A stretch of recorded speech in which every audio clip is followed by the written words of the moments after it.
Hello everyone, this is Aaliyah. And this is Lucero. So, in this unit, we talked a lot about, we listened to a lot of music, I could say, that were created by Black creators and the messages behind that. And I found it interesting. Like, when you're really listening, like, you're reading the lyrics as you're listening to it, you get the whole message compared to just, like, vibing out to the beat. Because in the Jim Crow musical, the song, hashtag by Add2, says that when you black, they don't cry until the day you die. When you black, you don't live. You just learn to survive. And the most important black man is a dead one. And the message that song seems to be giving is that we as a society don't seem to care about black people, especially like black men, until it's already too late and the name is another hashtag on like Twitter or Instagram or TikTok even. Because even after like all the years of black people being killed at the hands of police brutality, it still happens, and many police officers often don't have any actions taken against them. And those that do, they get a slap on the wrist, and they get put back into the streets to continue that cycle. To the point where there are like whole places that black people are like, oh, don't go in this area, to this town is like well known for like killing black people through police brutality. And it's just sad that in the system that they don't have people who protect them against the people who are supposed to be protecting them, you know? Yeah, when we read the article, I think it was like last week, I forgot what the article was named. Citizen? Or was it a different one? It was one about like about the police being unfair to like African American communities. Did you guys read that one? Was it the law paper, the one that had the... Yeah, I think it was a long one. So about that paper, like there was even like proof of actual like African Americans being discriminated by police through like paper and not like by actions. Like it's being hidden inside the police department, like they're not doing anything, letting the corruptness happen and stay. Like they're just basically taking money out of them through like treating them badly. Going back to this cycle that continues happening between the police brutality and black people, I remember like the first time like I, as a black person and a child, realized this was happening was during 2020, I believe, around the time that George Floyd was killed. It was like the first time I had really come to like that knowledge, because I was like 14, 13 at the time, and I was like oblivious, living in my own little world. And I had classes online, 8th grade, and I remember doing an art project. It was for like a cause, a movement, you know, whether it was like Black Lives Matter or LGBTQ or something else. And I remember doing Black Lives Matter, and I had created like a tree on a poster board, and on each of the leaves were like the names of black people who were killed by police brutality. And I remember when I first started the project, I was expecting to have like many like leaves like left over in space, like blank spots.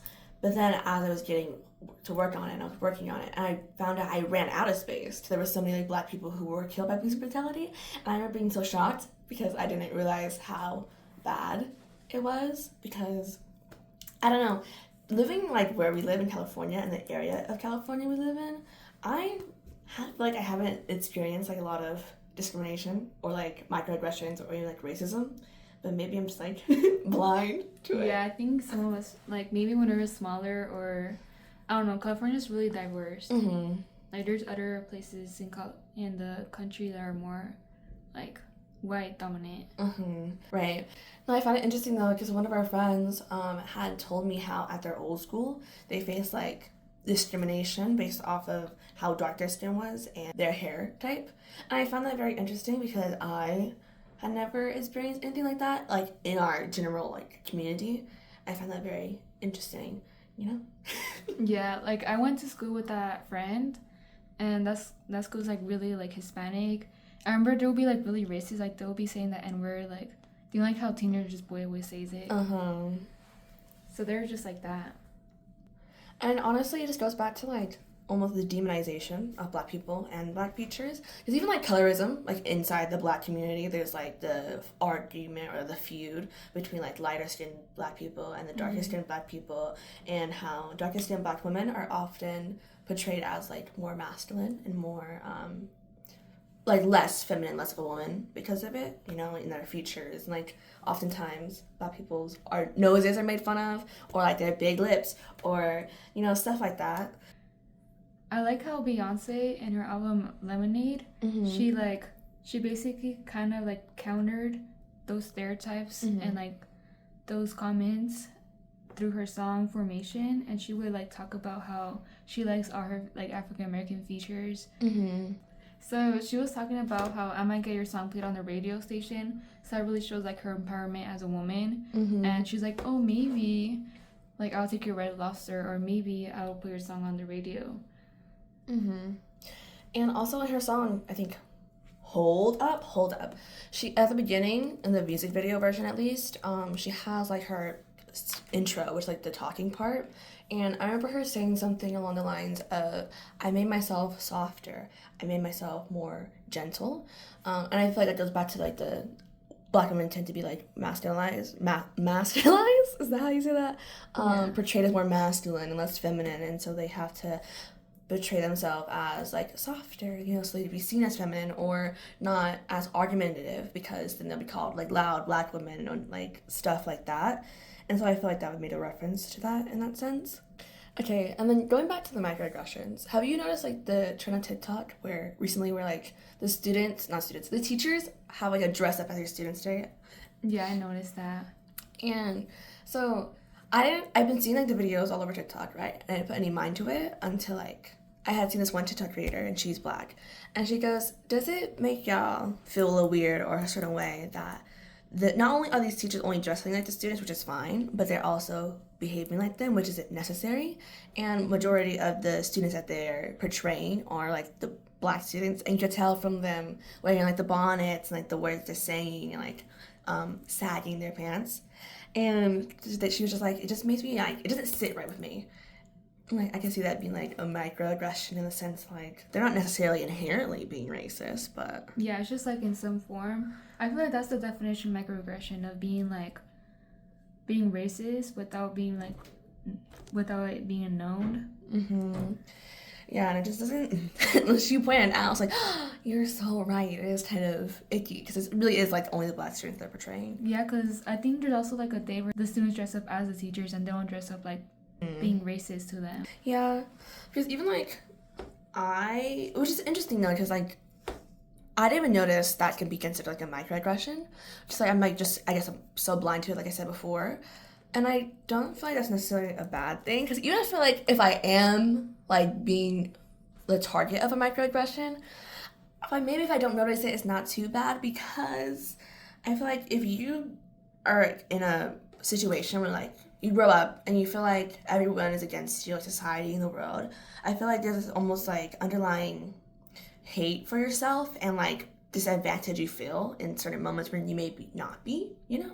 And that like leads back to almost like, oh, the world's against me, and like the system's against me. It kind of leads back to our first unit where the Latinos were joining like the gangs because they felt like, oh, the system's already against me anyways, what's the point of even trying, you know?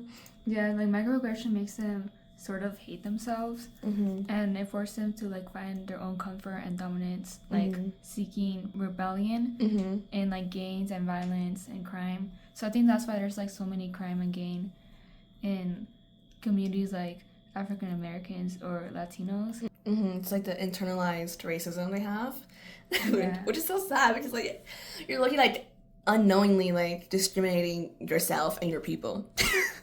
Yeah, you're like making stereotypes for people to make, like call you. And it just sucks when you like justify like those stereotypes, like you prove the stereotype. But like sometimes, obviously depending on the situation, like if I'm comfortable, like when I'm in class and I'm surrounded by like Marlena and all of our other friends, I can be loud, I know that, right? But then I was thinking back to like the loud black woman stereotype. I'm like, oh my god, I feel like sometimes at certain moments I can fall into that category, or like even being argumentative. I'm like, oh, it's kind of gross, but it's also kind of true. But it's also like, I don't know.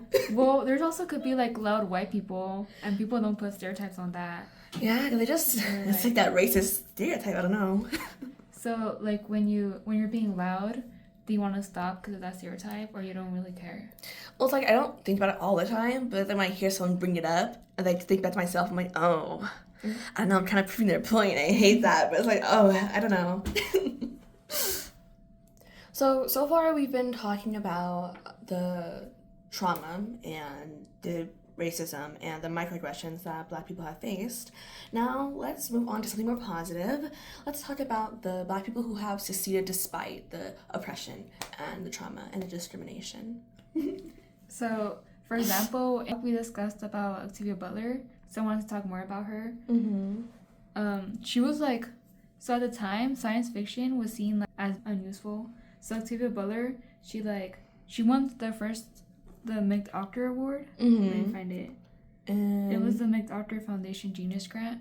She was the first science fiction author to get that. So even like as an African American, being able to get an award like that is really impressive.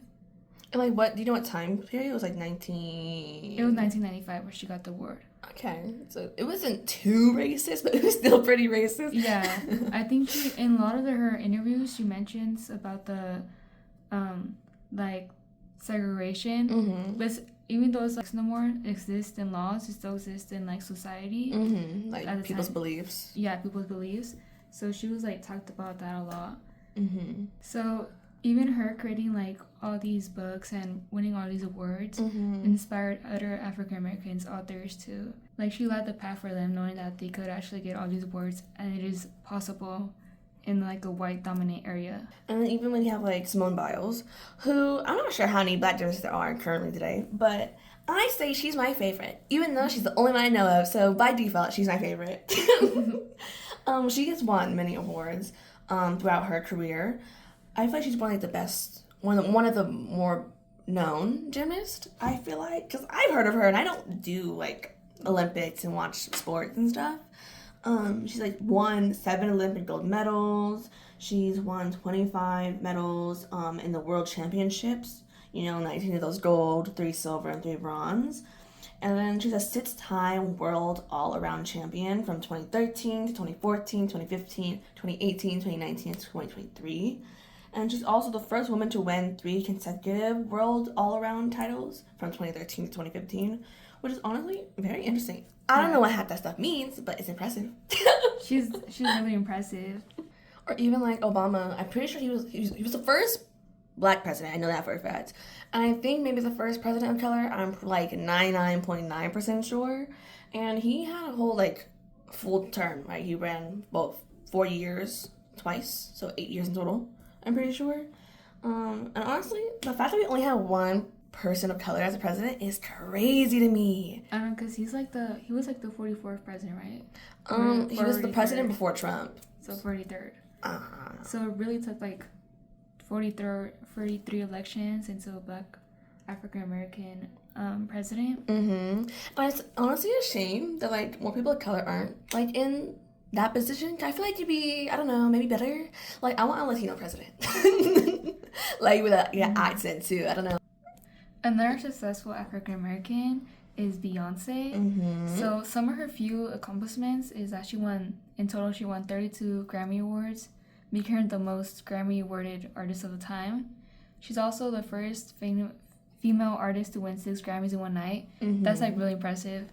She was the first Black woman to headline Coachella Music Festival. Oh, really? And I think that's kind of impressive because Coachella is like really about like culture, and it really took them that long to like get a African woman to be a headline. How long had Coachella been going on? So Coachella's been around since 1989, actually. So it's been a decade, almost 2. It's been like 25 years. I see. So it really took. So it was in 2018. So it took 19 years to put an African American woman in the Coachella headlines. So I think that's like, it took too long. And I feel like Beyonce's a more socially acceptable Black woman because she's light-skinned and her hair, she doesn't tend to wear it in like more kinky styles, And then Lemonade, the song we've been talking about in class. The album, I guess. The album, yeah. It acclaimed visual album focus. So next we have Kendrick Lamar. Some achievements is that he won 17 Grammy Awards in total, like his whole career. And he did all this through addressing like racism, police brutality, and the struggle of growing up in an impoverished neighborhood. Mm-hmm. And he's had many successful songs on the charts, like the Billboard, I guess. He had Damn, that spent 4 weeks at the #1 on the Billboard. He had Humble, that became his first #1 single on the Billboard, and Hot 100 in 2017. And then he also had his album Good Kid, Mad City, that we've been talking about in class, debut at #2 on the Billboard charts in 2012. So lastly, what would you say was your favorite song from the unit? So I would say Alright. Not just like the lyrics are really meaningful, but I also like the video with it. Mm-hmm. Like towards the end, my favorite part was when the police officer, like, he pulls out his gun. Well, he put it out, and then he put it down, and he put out his fingers, and he like shot Kendrick with his fingers, and then Kendrick fouled. So I think that's like really meaningful because although he didn't like kill him physically, he killed him like mentally with depression and the racism in the police. Yeah, like powerful imagery. I'd say my favorite song was probably Swimming Pools, because Swimming Pools from Kendrick Lamar is a song I've heard before. Obviously, I didn't listen to the full thing, I just like heard it around. But actually, like, listening to it and like listening to the lyrics, it was enlightening to me because I hadn't like really realized what it was really about. And so like the lyrics where it goes, some people like the way it feels, some people want to kill their sorrows, some people want to fit in with the popular. That was my problem. I just really like that those lyrics right there because they felt very like relatable in the sense that like, yeah, some people like do things because they like how it feels, like the drinking in the music he's talking about, or some people want to kill their sorrows, like that's a problem my own sister has. She's a little bit of an alcoholic, and then some people do it because they want to fit in, and it's just, I don't know, I like the message behind that lyric. Okay, so we're done. Yay. Bye. Bye, Stevenson.